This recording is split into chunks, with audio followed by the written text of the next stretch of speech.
Hi everyone. तो finally आपका wait जो है वो ओवर हो गया है। एसएससी CHSL 2025 की वैकेंसीज, उसका ऑफिशियल नोटिफिकेशन आप सबके सामने है।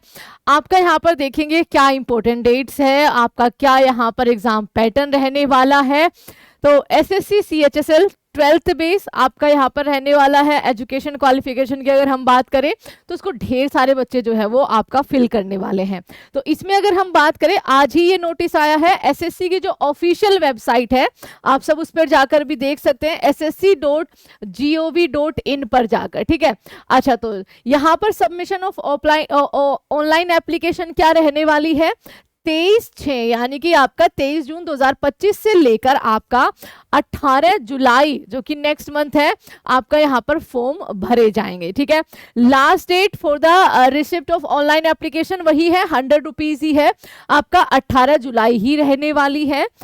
मेकिंग ऑनलाइन फीस पेमेंट, वो आपको देखो उसके बाद आप रजिस्ट्रेशन नहीं कर सकते। फीस पेमेंट के लिए आपके पास एक और एक्स्ट्रा दिन रहता है जो कि आपका 19 जुलाई हो जाएगा।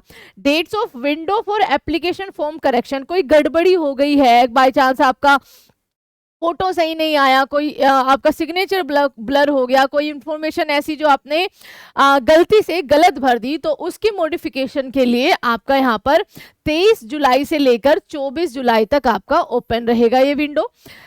टीयर 1 का जो यहाँ पर शेड्यूल है एग्जामिनेशन का, देखो जुलाई में आपका 18 जुलाई को एप्लीकेशन फॉर्म समाप्त हो जाएंगे भरने, और आपका जो टीयर 1 है आपका यहाँ पर 8 सितंबर से लेकर 18 सितंबर तक रहने वाला है टीयर 1, ठीक है।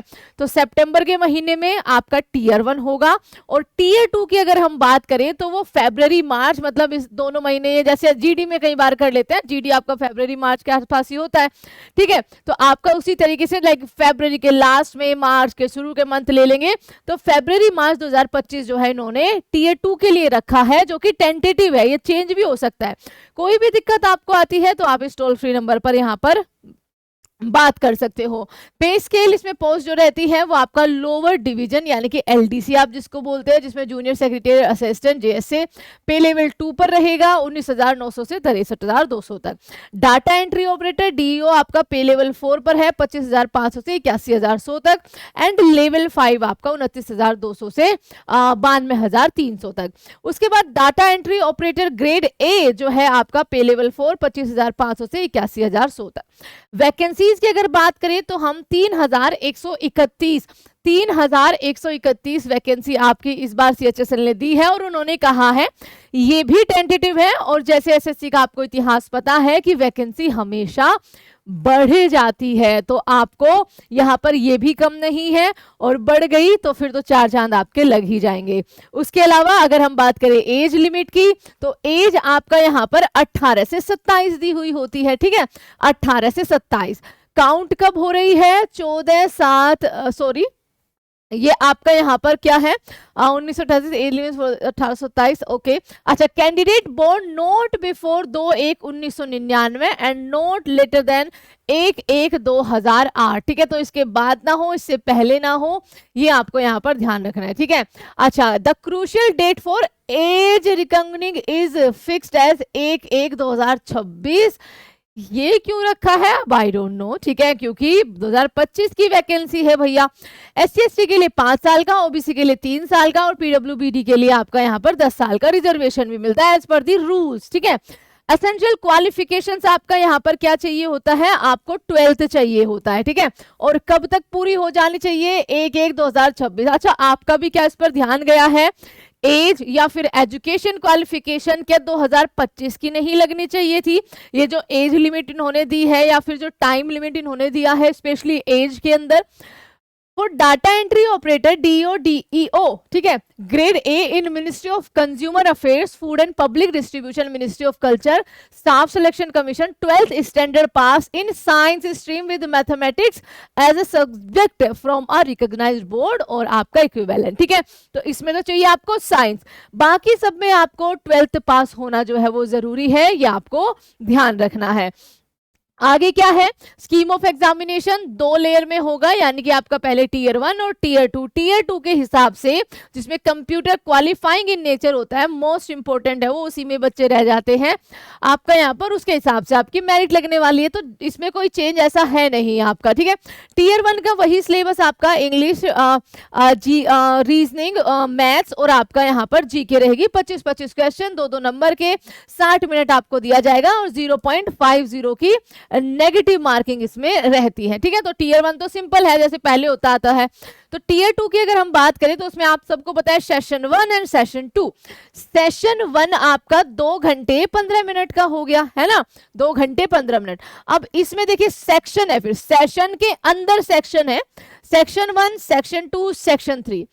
सेशन 1 में आपका मैथ्स और रीजनिंग आएंगे, 30-30 क्वेश्चन आपका यहाँ पर, एक क्वेश्चन 3 नंबर का, 180 total, 1 hour for each section, ठीक है। यानी कि आपको मैथ और रीजनिंग के लिए 1 घंटा मिल गया, ठीक है। सेक्शन 2 में आपका इंग्लिश और जनरल अवेयरनेस आएंगे, आपका 40 इंग्लिश के और 20 जीए के, टोटल आपके हो गए 60, 60 गुना 3 180, इसके लिए भी आपका यहाँ पर 1 घंटा। बाकी के जो 15 मिनट है वो सेक्शन 3 आ जाएगा, जिसमें आपका कंप्यूटर नॉलेज टेस्ट होगा, 15 क्वेश्चन होंगे 45 नंबर के, और केवल ये क्वालिफाइंग इन नेचर होगा, ये आपको केवल क्वालिफाई करना है।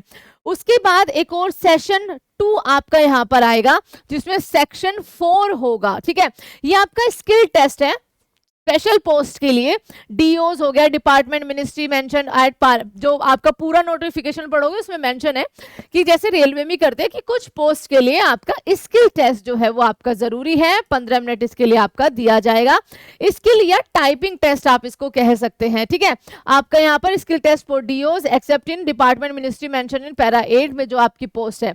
Part C typing test for LDC या फिर जेएसए के लिए, सबके लिए आपका 15 मिनट और 10 मिनट यहाँ पर रहने वाली है, तो कुछ नया नहीं है इसमें, ठीक है। एक बार इसको और आराम से समझ लो।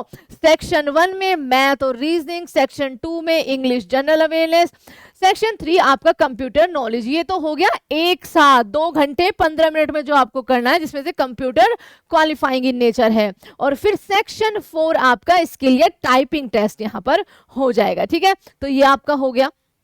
तो देखो यहाँ पर एज हो गई, सिलेबस के बारे में हम बात करेंगे अलग से, लेकिन अभी के लिए तो आपकी फॉर्म फिलिंग जो है वो शुरू हो गई है, बट अभी कुछ दिन रुककर फॉर्म फिल करिएगा और लास्ट में मत करिएगा, ठीक है। तो इसके सिलेबस के लिए आपका यहाँ पर किस तरीके के क्वेश्चन पूछे जाते हैं, तो फुल डिटेल है वो आपके लिए जल्द हम लेकर आएंगे। Till then take care everyone, and yes, आप सबके लिए 2025 में एक और मौका है, जो भी 12th पास है, कि आपको फिर से उम्मीद का एक यहाँ पर क्या है साथ मिल रहा है। आप मेहनत करेंगे तो बिल्कुल आप सफल हो जाएंगे। तो इसी के साथ thank you so much everyone. Please subscribe परीक्षा पथ, क्योंकि बहुत जल्दी आपकी क्लासेस शुरू होने वाली है।